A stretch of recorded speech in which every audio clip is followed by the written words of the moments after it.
Let's take a look at replacing the mass airflow sensor on this GM vehicle with a 3100 3.1 liter engine.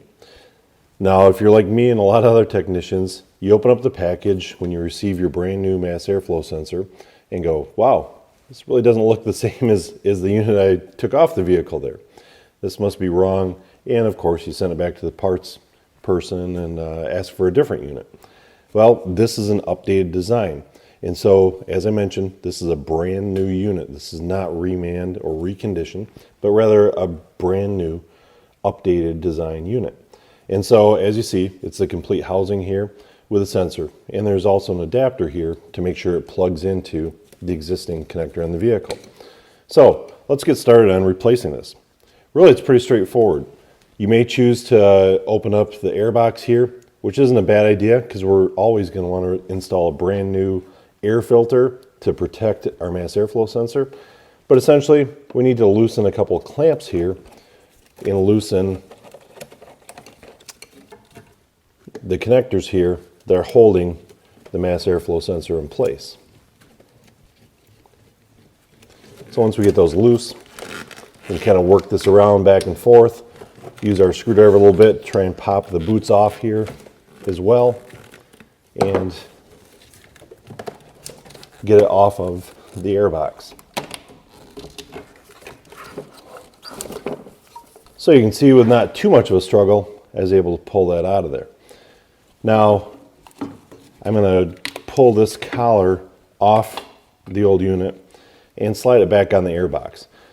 You might be able to see there's some grooves in here. And so it's nice to get that installed back on the airbox. So we've got a good seal. Align all the alignment tabs so everything is installed in place. Then we're going to take our new mass airflow sensor, and you'll notice right here on the body of it, there's an arrow indicating airflow direction. We want to make sure we follow that. If we put it in the other way, you'll notice that there's not a diverter screen as we have here.